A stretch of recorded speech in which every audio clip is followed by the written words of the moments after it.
¿Te sientes cansado últimamente? ¿Tienes pesadillas por las noches o te despiertas sin razón alguna en la madrugada? Pues no lo dejes pasar y escucha la historia de Blanca, que a la edad de 17 años tuvo su primer encuentro con la brujería negra. Eres bienvenido, creyente o no, de lo paranormal. Acá puedes aprender o simplemente disfrutar de los relatos. Así que suscríbete, forma parte de la familia y vivamos juntos con el miedo.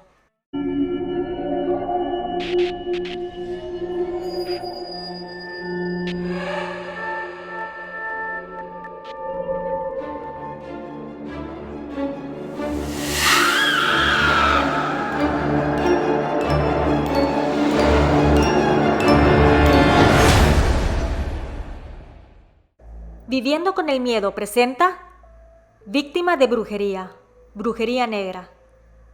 Basado en hechos reales. Se recomienda discreción. Mi nombre es Blanca y esta es mi historia. Soy originaria del Estado de México. Ahí viví con mis padres hasta que me casé y me mudé a Dallas, Texas, Estados Unidos, a los 25 años de edad. Vivíamos en una colonia muy agradable. Las personas de la cuadra nos conocíamos entre sí. Se podría decir que existía un ambiente de cordialidad. Recuerdo que estaba estudiando la preparatoria cuando los vecinos de enfrente se mudaron de casa. Habían comprado otra en una zona de la ciudad que quedaba más cerca del empleo del padre, por lo que decidieron ponerla en renta. Pasaron un par de meses y llegaron a vivir una familia de 3 integrantes. La madre, que se llamaba Mariana, y 2 hijas, Valeria, de 17, y Sofía, de 12. Yo siempre he sido una persona muy sociable, por lo que rápidamente hice amistad con las chicas. Cuando las conocí, me parecieron de los más normales. Tenían una vida como la de cualquier otra familia. La madre se dedicaba al hogar y si bien decía que era divorciada, vivían con ciertos lujos que pensarías que el dinero de la manutención daba para cubrir todas las necesidades y más, ya que a simple vista se notaba que no tenía ningún trabajo de oficina. Recuerdo que cuando llegaron, doña Mariana cruzó para presentarse. Mi madre le invitó a pasar a tomar un café. Se veía muy agradable. Platicó que se había divorciado de su esposo un par de años antes y que se habían cambiado de domicilio porque el rentero le había subido demasiado la renta.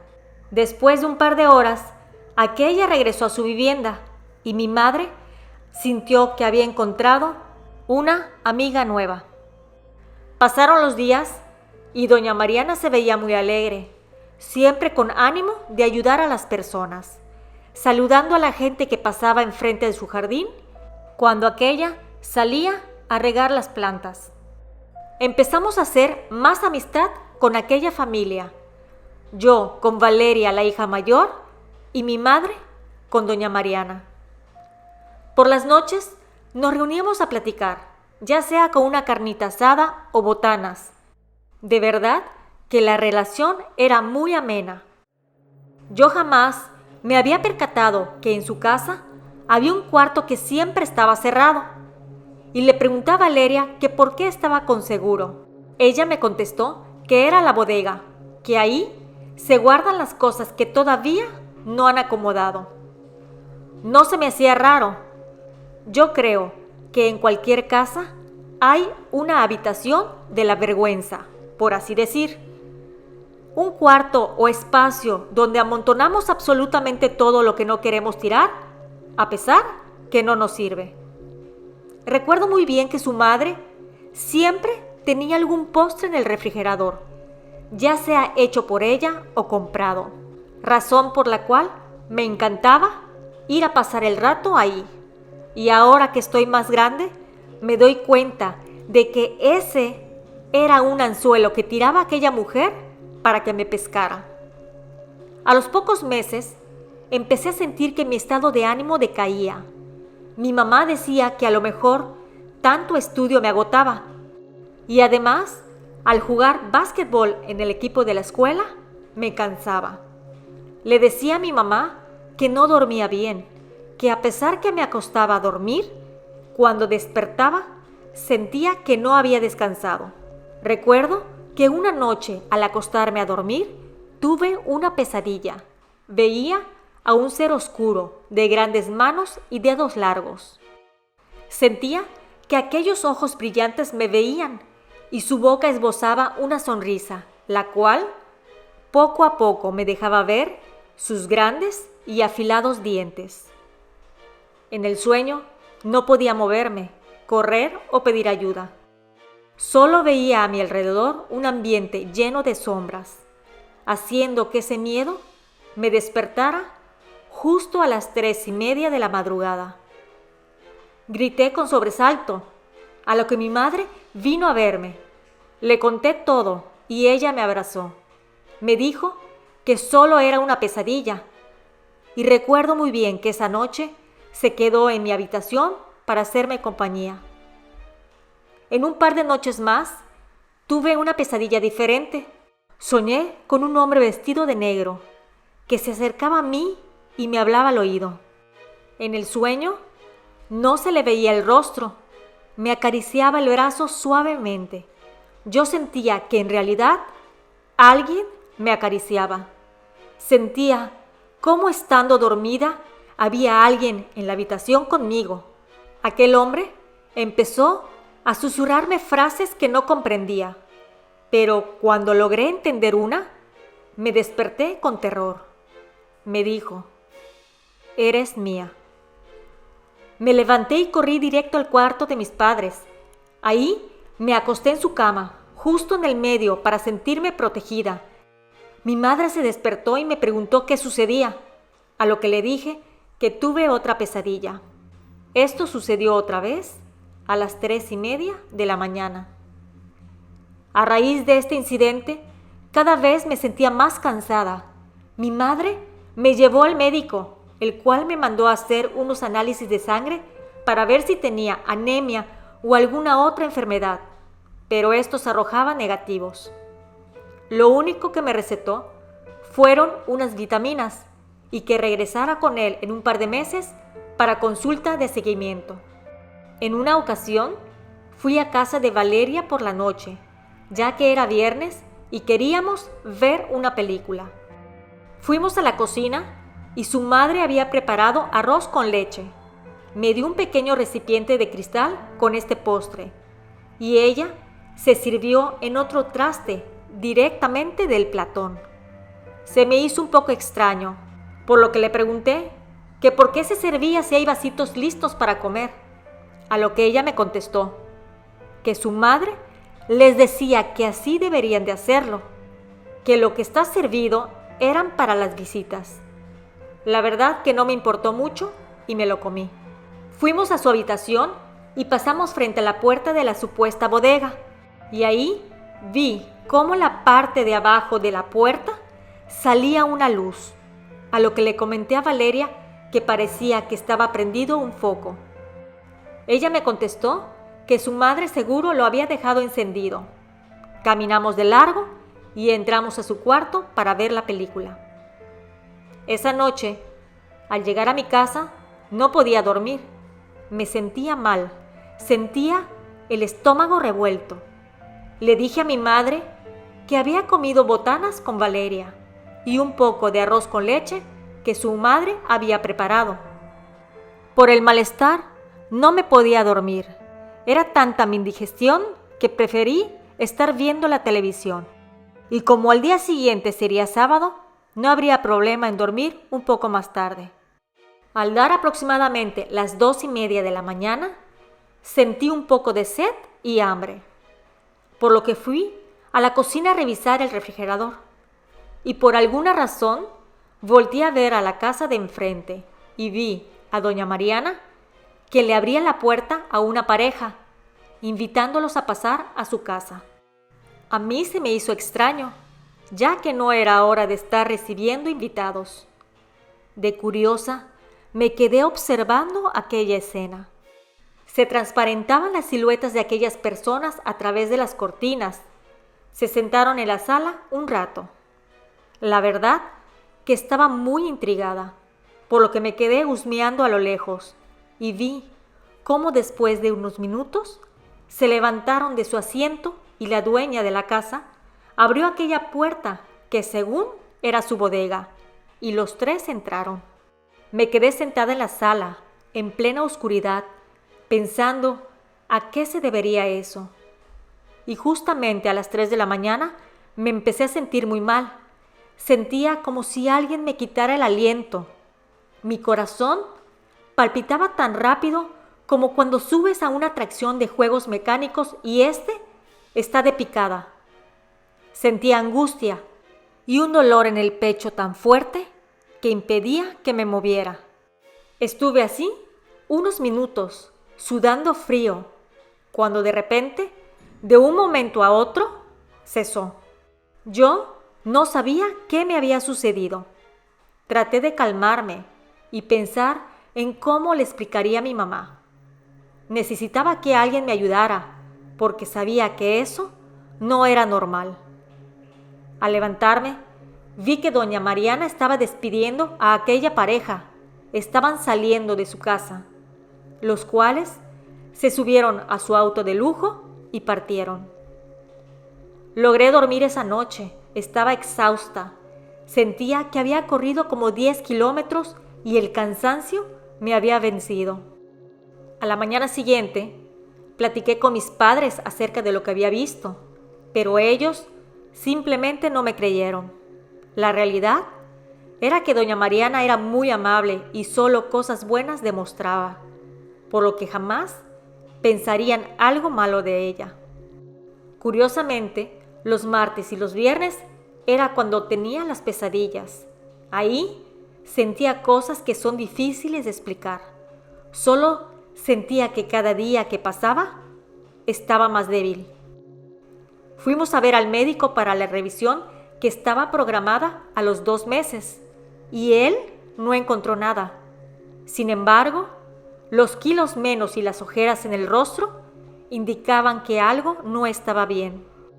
Recuerdo que una vez Valeria llegó a mi casa para invitarme a cenar en la suya. Yo acepté. Entramos a la cocina y me dijo que su madre había salido con su hermanita y que le daba miedo quedarse sola en su casa, que preferiría tener compañía. Yo pensaba que a nuestra edad ya no era normal tener miedo a estar a solas, a lo que ella me confesó que en su casa a veces escuchaban sonidos extraños, que incluso había escuchado rasguños en las puertas. A mí me dio mucho miedo, pero me hice a la valiente y le dije: «No va a pasar nada, aquí estoy yo para acompañarte».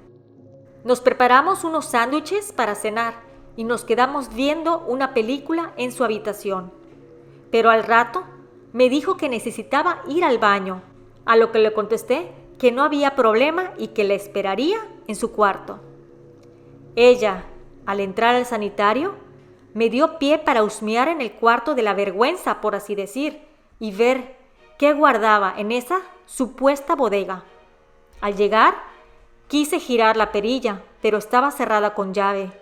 Me las ingenié para abrirla con un cuchillo de la cocina y al hacerlo vi algo espantoso. Había un altar al fondo de la habitación, con figuras demoníacas, estatuas de unos muñecos extraños y frascos que contenían cosas viscosas o algunas como tipos sólidas. Entré lentamente. La luz de unas veladoras me mostraban el camino. A los costados habían unas repisas con frascos, hierbas y cajas de madera, además de unas fotos. Me seguí acercando lentamente hasta llegar justo al altar.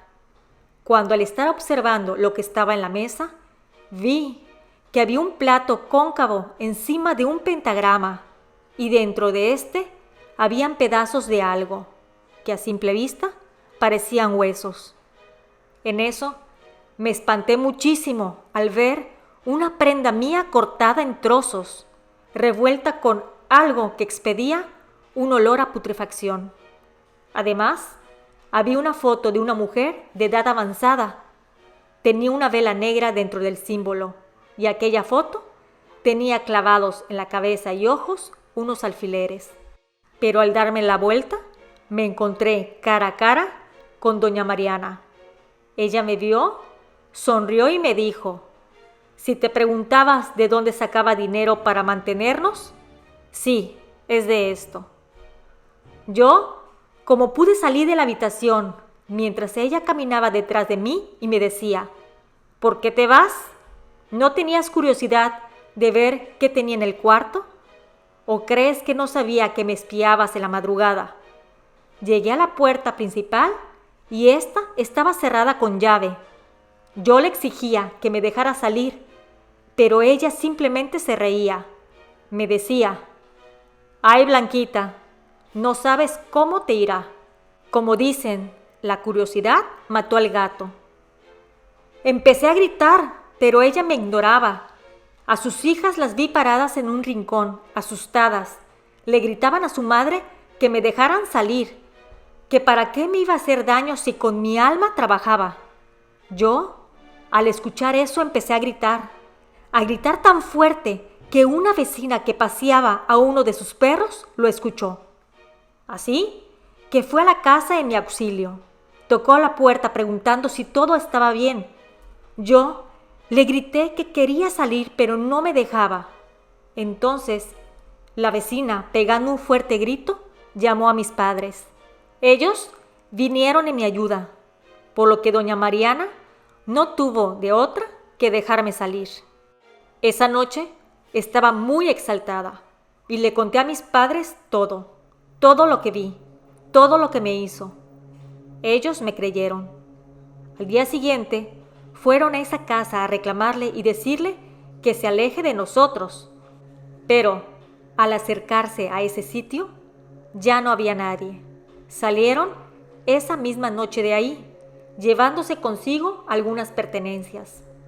Mis papás les llamaron a los vecinos que le rentaron esa casa a la bruja de doña Mariana. Les pidieron que abrieran con el duplicado para constatar lo que había visto. Ellos llegaron en un par de horas y al entrar, fuimos directo a aquella habitación y no había nada de aquel altar. Se las ingeniaron para llevarse todo. Lo único que quedó era la mesa y los anaqueles. Pero ese lugar expedía un olor desagradable. Caminaron por la casa y vieron que dejaron algunas ropas y cosas tiradas en el suelo por la prisa que tenían para salir de ahí huyendo. Nos dimos a la tarea de indagar sobre ella y nos enteramos que no se llamaba Mariana sino Beatriz y que nunca había estado casada, que las hijas eran de diferentes padres y que se dedicaba a hacer trabajos de brujería. Sus hijas le tenían mucho miedo y que estaba usando mi alma para poder hacer el trabajo sucio y así no utilizar su propia energía. Se había cambiado de casa anteriormente, no porque le hayan querido subir la renta, sino porque el padre de una chica que vivía cerca se enteró que la estaban utilizando para hacer brujería negra y se unieron con los vecinos para confrontarla, pero ésta se dio a la fuga. A pesar de que aquella bruja malvada se había ido, todavía tenía pesadillas por las noches. Inclusive habían aumentado al grado de amanecer con dolores en el cuerpo. Mis padres no sabían qué hacer, hasta que lograron conseguir el contacto de un señor que era espiritualista, el cual nos dio cita casi de inmediato. Al llegar a su casa, entramos y nos recibió muy amablemente. Recuerdo que vestía de color blanco. Me pidió que me sentara y le platicara todo. Después, me hizo beber un té con unas hierbas y de ahí perdí el conocimiento. Cuando desperté, habían pasado 4 horas. Mis ropas estaban mojadas y tenía algo que parecía que había devuelto el estómago. Mis padres me contaron que después que tomé el té, el cual estaba hecho con agua bendita, me desvanecí y caí al suelo. E hincada, empecé a hablar con voz diferente. Decía cosas horribles, pero aquel hombre siempre mantuvo su fe y con todo su esfuerzo pudo hacer que eso que me atormentaba se fuera. Después de mucho batallar con esa situación, me desmayé y él pidió que me dejaran dormir todo lo necesario. Yo no tengo recuerdo alguno, pero de lo que sí estoy segura es que me siento mucho mejor desde ese día. Me siento normal y ya no tengo pesadillas. Siento como si me hubieran quitado un peso de encima. Ahora te pregunto, ¿te sientes cansado todo el tiempo? ¿Tienes pesadillas? Nos escuchamos pronto. ¿Y tú? ¿Vives con el miedo?